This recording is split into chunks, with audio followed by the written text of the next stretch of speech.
situation that we're often talking about in Gaza, when there are strikes. There have been strikes that have hit hospitals, other facilities, universities. In those cases, and in some cases, U.S. weapons are actually involved in those strikes. But you've been pretty unable in a lot of those cases to say definitively what happened. Why the disparity there about your sort of information gathering? Rafah is completely destroyed, and people are dying. Israel is just grabbing land in the West Bank. It's really doing a lot of things. Would you be agreeable to any other state doing what Israel has done, let's say, in the past 48 hours, or the past 72 hours, or the past week, and so on, against Palestinians, whether in Gaza or in the West Bank? I mean, wouldn't you be outraged? I mean, we hear reports by Israeli soldiers themselves. They're saying they were killing children because they were bored. I know Kirby was asked about this a little bit, but more directly, the attack today, or the explosion at the hospital, the children's hospital. Can you say anything about that? I believe Zelensky has declared a day of mourning. The Russians are saying that they think that it was Ukrainian air defense systems. Are you sure that this was a Russian attack? And if so, do you have any comment on Yes, we are sure it was a Russian attack. We've seen Russia unleash another savage missile attack, hitting civilians in Kyiv and other cities across Ukraine. We are seeing reports that at least 23 civilians were killed in Ukraine in these missiles attacks. Just to be clear, these are sites that serve no military purpose. They're not sheltering Ukrainian military assets. They're not sheltering members of the Ukrainian military. These are civilian infrastructure, pure and simple, that cannot, should not, must not be targets of military attacks. But once again, we've seen Putin deliberately attacking civilian infrastructure as part of his bloody war against Ukraine. And so you think it's deliberate? I mean, I guess you can't get in his head, but you think it's deliberate? It wasn't a mistaken target? So it's hard to say with any one particular strike, but when you look at the history of Russia continuously targeting civilian infrastructure that bears no legitimate military purpose, then it's hard to conclude it's anything but deliberate. This isn't just one strike. There is a pattern of strikes, as I said, where there are no Ukrainian forces, there are no Ukrainian military assets, and yet you see the Russian military continue to strike them time after time. Could I follow up on Ukraine and some of the diplomacy? The Hungarian prime minister was recently in Kyiv and Moscow and Beijing. Do you find anything productive about this? What's your take on it? No, not at all. We find it concerning, in fact. Look, before he traveled to Russia, you did see the Hungarian prime minister travel to Ukraine. We thought that was an important thing for him to do. We thought that was a productive step. And we would welcome, of course, actual diplomacy with Russia to make it clear to Russia that they need to respect Ukraine's sovereignty, that they need to respect Ukraine's territorial integrity. But that is not at all what this visit appears to have been. Could I follow up on one more? There's another visitor in Moscow today, Prime Minister Modi of India. Obviously India has a long-standing relationship with Russia. What do you think of the timing of this right before the NATO summit and in light of what's going on? Yeah, so again, we did just see Modi, like Orban, meet with President Zelensky. We thought that was an important step to take. And we would urge India, as we do any country when it engages with Russia, to make clear that any resolution to the conflict in Ukraine needs to be one that respects the UN Charter, that respects Ukraine's territorial integrity, Ukraine's sovereignty. And, India is a strategic partner with whom we engage in a full and frank dialogue, and that includes on our concerns about the relationship with Russia. I don't understand your answer to the Orban question. I mean, it's okay and it's good and productive for him to go to see Zelensky in Kyiv, but it's concerning and bad that he goes to see Putin. Is it only the timing? No. Because there are plenty of people who have been going. If you listen to the answer to my full answer, it's we welcome people engaging with Russia about the war in Ukraine if they make clear to Russia that Russia needs to respect Ukraine's territorial integrity and sovereignty. And that goes to the fact that there is a difference between Ukraine and Russia, and there's a difference between engaging with Ukraine and Russia because one side is the aggressor and one side's the victim. So, of course, we look at their engagement with those two countries differently. Well, yeah, but okay, so you know for sure that he didn't? make those things clear? We have seen no indication that is, including his public statements, that is. And do you think that Prime Minister Modi made clear to President Putin? As I just said, Do you think that President Erdogan has made clear? So I will look to Prime Minister Modi's public remarks to see what he talked about. But as I said, we made quite clear directly with India our concerns about their relationship with Russia, and so we would hope India and any other country, when they engage with Russia, would make clear that Russia should respect the UN Charter, should respect Ukraine's sovereignty and territorial integrity. And what's the problem with Orban going to see Xi? I wasn't asked about that. I was asked about. You were asked about that. Oh, I missed that part of the question. No, wasn't that part of your question? Yeah, I was asking. I totally missed the Xi part I was talking about. So there's no. So you don't have a problem with. I don't have any comment. We understand that countries engage with China. We, as you know, Secretary Blinken has traveled to China twice now with President Xi. Just follow up briefly on the Modi part of that. You said that that the U.S. has dialogue with India about concerns about the relationship with Russia. Were the concerns expressed prior to Modi's visit, and has there been any dialogue before that? We have long made clear those concerns. I mean, specifically about the trip to Moscow. I'm not aware of any conversation specifically about this trip in advance of the trip.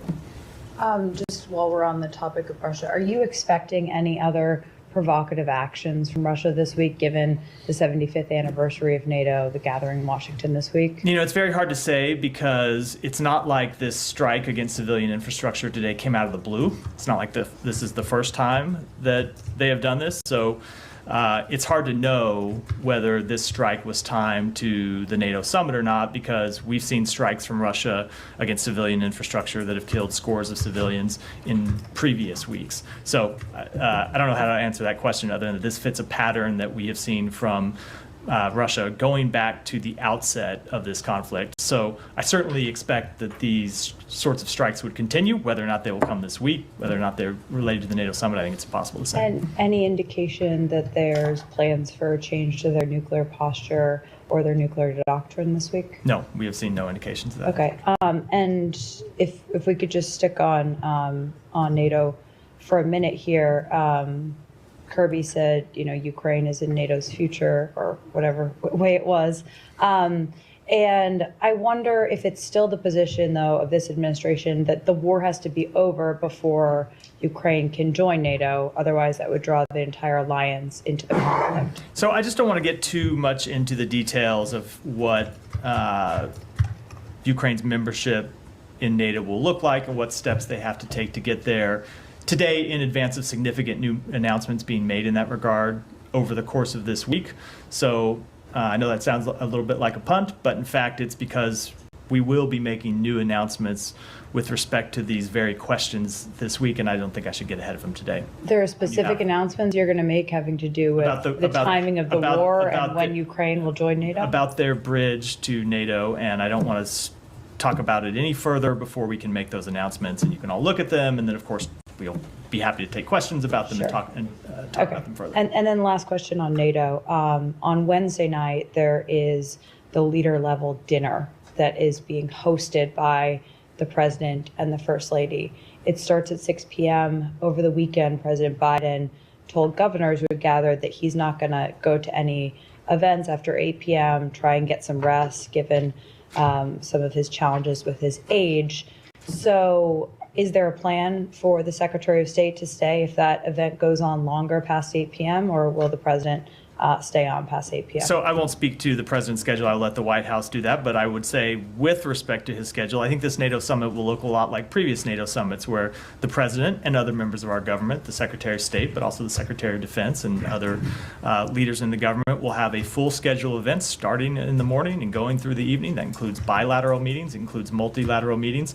The Secretary will participate in those. With respect to any one event, several days from now, I can't tell you what his participation will be at that dinner, and when it comes to the president, the White House can speak to that. Well, to be fair, the Vilnius summit, it was the secretary who went to that dinner instead of the president. Right, but with this one, I'm going to let the White House speak to what the president's exact schedule is. I just don't know here. Yeah. Just to follow up on the comments you gave about this strike in Kyiv in the hospital. Obviously, this has happened very quick, only a few hours ago. Could you talk us through how you're able to come to those kind of solid conclusions about, this is a Russian attack. We've seen this pattern. We see it fits the pattern. In this case, what is the process for you to be able to sort of state with so much kind of confidence what's happening? Well, so I could get into our ability to look at missiles that are launched. I could get into the Ukrainian military's ability to look at missiles that are launched, and talk about that with respect to any one strike. But also, give me a break. There's no one else lobbing missiles at Ukraine right now. Right. There's no one else launching attacks at Ukraine. So I think it's pretty clear that it came from Russia. But you probably can guess what I'm getting at is, in the other situation that we're often talking about in Gaza, when there are strikes, there have been strikes that have hit hospitals, other facilities, universities. In those cases, and in some cases, U.S. weapons are actually involved in those strikes, but you've been pretty unable in a lot of those cases to say definitively what happened. Why the disparity there about your sort of information gathering? So the disparity is in the context of the events, and I'll give you just a couple of examples when it comes to Gaza. What makes these types of assessments so hard? Oftentimes, it is clear that a strike on any one target was an Israeli strike. If it's an airstrike, for example, it's clear that it was an Israeli strike. It's not from anyone else. Sometimes there are other attacks where there's an exchange of fire between Hamas and the IDF, and it's clear, or it's unclear, I should say, when one specific site was damaged, whether that damage was from IDF munitions, Hamas munitions, or both, which sometimes happens in a crossfire. That's one way in which it's difficult. The other way in which it's difficult is understanding what the actual target was. And so that's one of the things that's different when you look at Russia's strikes on Ukraine. The Ukrainian military doesn't hide behind civilians. It's not headquartering itself in hospitals, under hospitals, in other civilian sites, in apartment buildings. And that's exactly what we see Hamas do. And so when you get to making assessments about strikes in Gaza, it's not just always who conducted the strike, but whether the strike ultimately was after a legitimate military target or not. And it's a much different assessment in Gaza, where you have Hamas using civilians as human shields, which is not at all the case in Ukraine. Right, but you did sort of say that it seems that this isn't an accidental strike aimed at something else. That's quite, there's quite a lot of information that you're able to sort of pass on there. There have been cases where, I'm obviously not defending the Russian strikes, but there are cases where Ukrainian anti-aircraft fire has taken down a missile and it hits something, right? There is complexity to that, but you're able to, a few hours later, give a pretty detailed account of what happened. I'm not saying I'll give you a break on that. That's your job. But on the Israeli case, often, we're left with after months, you haven't come up with a real conclusion about what happened in a certain specific incident. That and these are U.S. weapons that are being used. You have the ability to sort of demand answers from the country involved. So I think people will watch this and think, there's a disparity here, and I'm wondering, is there not a difference in the way that you're approaching these and giving the benefit of the doubt to one side? There is no difference in how we are approaching these. There's a difference in the context. There's a difference in the conflict, and that's what leads to our inability sometimes to give such definitive answers. I will also say that there is a difference in assessing responsibility for a strike, right, which is what I was getting into a moment ago, and assessing whether the strike was a legitimate military target. Those are two entirely separate things. Sometimes you can make an assessment about who carried out the strike, but you can't know unless you were on the ground whether it was a legitimate military target. And that's especially the case where we often see conflicting claims in Gaza, which is not the case in Ukraine. I haven't heard any conflicting claims about what happened in Ukraine and what Russia might have been trying to hit if it was not this hospital, if it was not the other civilian infrastructure that they have hit. And I've seen no claims from Russia that there were legitimate military targets embedded in this civilian infrastructure. That is often the case in Gaza, where you get conflicting claims, where you have reports from the ground that there were no Hamas fighters there, and you have the IDF claiming that it took out a number of Hamas fighters. When you have those conflicting claims, that often makes it hard to offer definitive conclusions for what I would hope are fairly obvious reasons. Can I stay in Gaza? This I'll go to Saeed first. I'll come to you. Thank you. I wanted to ask you first if you read or heard about the Haaretz report on Israel employing the Hannibal directive on October 7th. So I did see that report that moved over the weekend, and that's the limit of my knowledge of seeing that report from Haaretz. Does that make you change your position or your perspective on what really happened that day, that the Israelis may be responsible for killing a majority of the people that died on that day? Boy, it certainly does not, Saeed. I don't think there's any question. I don't think there's any question that it was Hamas. Just let me finish. I don't think it's any question it's Hamas that is responsible for the overwhelming number of deaths on October 7th. All right. Now, you in your answer to Simon, you gave two answers. You were saying that, almost with certainty that people were killed in the crossfire. Do you have any figure on how many people got killed in the crossfire? No. Or how many people that died as a result of direct Israeli attacks? No, I don't. But that's exactly my point, Saeed. I'll give you the best example of this is the recent hostage rescue when a number of people in the area who were not members of Hamas were killed in crossfire. And that happened when Israeli vehicles with a hostage on board were leaving the area, took fire from Hamas, and then there was exchange of fire. And that's something that happens from time to time. 300 people died that day. But at any rate, so let me ask you, what is the status of the negotiation now? Is there a ceasefire in Gaza's future? We certainly hope there's a ceasefire in Gaza's future, and we are trying incredibly hard to achieve a ceasefire. The negotiations are ongoing. The CI director is in Cairo today working on those negotiations. As we said last week when we received a response from Hamas, we found reasons to be hopeful in that response. But that said, we don't yet have a deal, and we're not taking anything in granted unless and until we get a deal. And so we continue to work to try to achieve a ceasefire that would secure the release of hostages, would allow us to surge humanitarian assistance in and alleviate the suffering of the Palestinian people. So you believe that the Israeli Prime Minister is okay with this new proposal? He has said he is, yes. Okay. Let me just be correct. I want to make sure I'm not misunderstood. I don't mean that in that he has endorsed the proposal that has come back from Hamas. He has endorsed the proposal that the Israeli government put forward, and we're working to bridge the differences between Hamas's response and what the Israeli government put forward sometime before, several weeks ago. You think this is a bridge too far? I'm not going to negotiate on this in public. All right. Let me ask you a couple of things. I mean, we see Israel, Rafah is completely destroyed, and people are dying. Israel is just grabbing land in the West Bank. It's really doing a lot of things. Would you be agreeable to any other state doing what Israel has done, let's say, in the past 48 hours, or the past 72 hours, or the past week, and so on, against Palestinians, whether in Gaza or in the West Bank? I mean, wouldn't you be outraged? And we hear reports by Israeli soldiers themselves. They're saying they were killing children because they were bored. So out loud. Let me take those one at a time. When it comes to abuses by the IDF, we make very clear that we expect the IDF to have full accountability for any soldier that behaves inappropriately, that violates either IDF rules of engagement or the laws of war. And we have seen the IDF announce that they will take steps to impose such accountability, and we will be watching that very closely.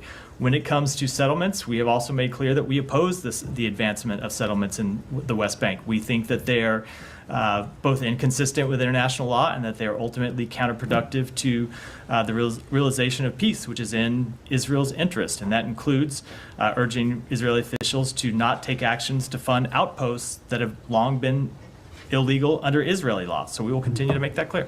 So any particular response to what happened last week in terms of the size of land confiscated by Israel for settlement purposes, which is apparently the largest since the 1967 war, in a sense, definitely since the Oslo Accord in 1993. Have any particular comment on that? Yeah, as I just said, we oppose the advancement of settlements. We oppose them taking actions to fund outposts.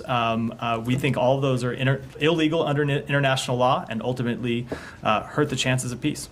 Can I just follow up on the point that Saeed was making about ceasefire? Because there was a list of principles the Israeli Prime Minister, Mr. Netanyahu, his office issued yesterday, on the ceasefire, one of which appeared to be a desire, or he said, insisting on resuming fighting until all the objectives of the war have been achieved. I mean, we know that one of his objectives is the complete destruction of Hamas, not just its military existence, but also its administrative governance capabilities and so on, which goes way beyond what the president announced in his May framework that was described as the Israeli proposal. So have you got any reaction to what he said yesterday? So I don't know if this will be a satisfying answer, but I think it's most productive to hold these negotiations in private, not in public. But it wasn't. But the president made a very public announcement about. Just hold on. Just let me finish, Tom. I'm happy to answer the question. You can ask me a follow-up if you want. We think it is productive to have these conversations in private, not in public. Sometimes seeing the Israeli government make public statements. We've seen Hamas make public statements. We're going to hold the negotiations in private, and what has not changed is Israel is in its conversations with us saying that they are committed to the proposal that the president publicly outlined. The reason I was pushing back on that is it was a very public announcement by the president about, in some detail, about what should be in this proposal, and we have a very public announcement by the Israeli Prime Minister about what he believes. So this isn't, I'm not asking you to negotiate in public, I'm just asking for whether you believe this is a shift in the Israeli position, or is this something that Mr. Netanyahu is simply saying for We do not believe that their substantive position has changed. They have consistently supported the proposal that they put forward several weeks ago that the president outlined publicly. So do you think he's saying this for domestic consumption and he doesn't actually mean it? I'm just not going to characterize it at all. On Gaza? Yeah, go ahead. I promise you. The United Nations warned of widespread starvation in Gaza all the way back in December. We've had aid organizations and relief groups who've said over and over again that Israel is using starvation as a tactic of war.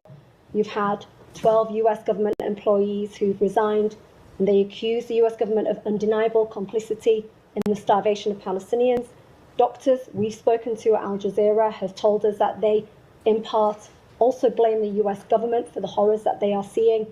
How do you respond to the allegations of complicity of the US government, and what more will it take for the US to stop Israeli military funding? So let me just take the humanitarian assistance piece first, because you raised that in the introduction to your question. So it is the United States that has secured all of the major agreements to get more humanitarian assistance into Gaza. Going back to the very early days, the first week after October 7th, when the secretary traveled to the region and the president traveled to Israel, and together convinced Israel to open Rafah crossing to allow humanitarian assistance in. It is the United States that worked to open Kerem Shalom to get humanitarian assistance in, to open Erez Gate in the north. It is the United States that has worked day and night in the region, in Washington, in other capitals around the world, to coordinate a humanitarian assistance effort to get food and water and medicine to the Palestinian people.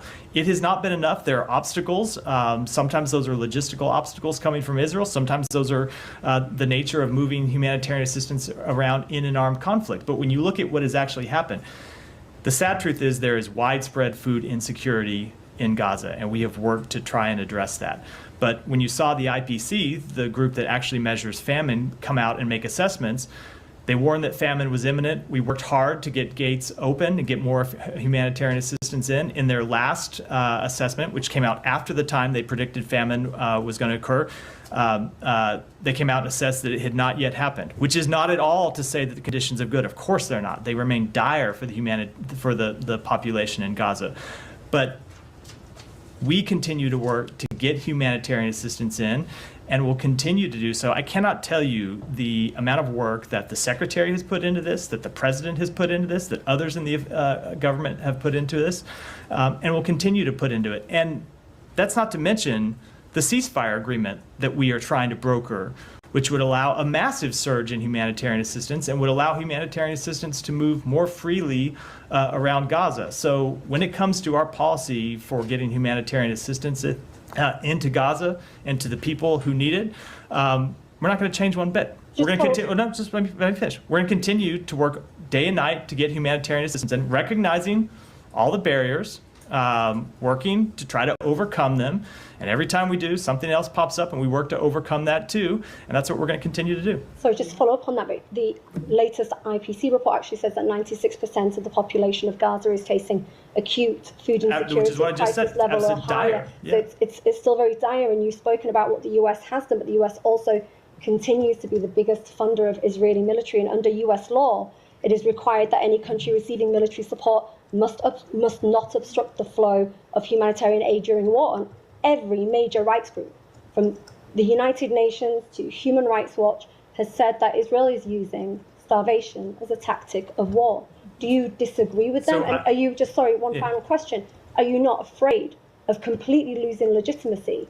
So let me just answer that. Hypocritical when it comes to supporting human rights in one country, but not when it comes to Palestinians. Let me just answer the first question. So I would encourage you to read the report that we issued on this very question 2 months ago that looked into Israel's compliance with international humanitarian law and their work and whether they had done a good enough job to let humanitarian assistance in, where we said that there were some roadblocks that needed to be overcome, and we had worked to overcome those, and we had seen Israel take steps to allow humanitarian assistance in. At times they have been too slow.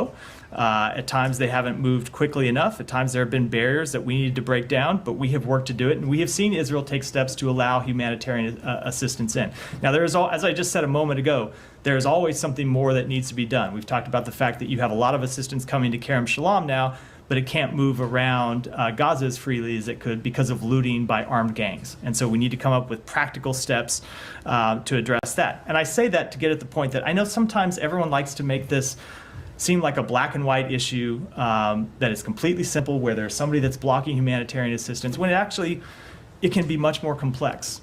There can be other problems, such as the looting of criminal gangs, that we have to assess, and so we're working with our partners in the region to try to assess that, and we're going to continue to. But I have to reply to that. Sorry, I just have to quickly reply to that. Sorry, can I just quickly reply to that point? For this meeting is the situation in the Middle East, including the Palestinian question. The agenda is adopted in accordance with Rule 39 of the Council's Provisional Rules of Procedure. I invite назначенного в соответствии с резолюцией 2720 Совета Безопасности Senior Humanitarian and Reconstruction Coordinator for Gaza pursuant to Security Council Resolution 2720 to Madam Sigrid Kaag to participate in this meeting. It is so decided.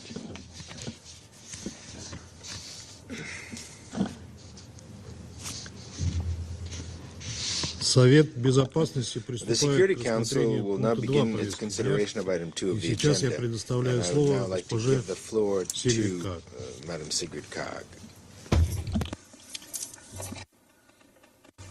Mr. President, Excellencies, nearly 9 months have passed since the horrific terror attack by Hamas against Israel on the 7th of October. The scars of that day run deep. The pain of the hostages, the torment for their families, is a constant reminder to the Israeli people and political life. During this same period, Palestinian civilians in Gaza have been plunged into an abyss of suffering. Their homes lie shattered, their lives upended. The war has not merely created the most profound of humanitarian crises, it has unleashed a maelstrom of human misery.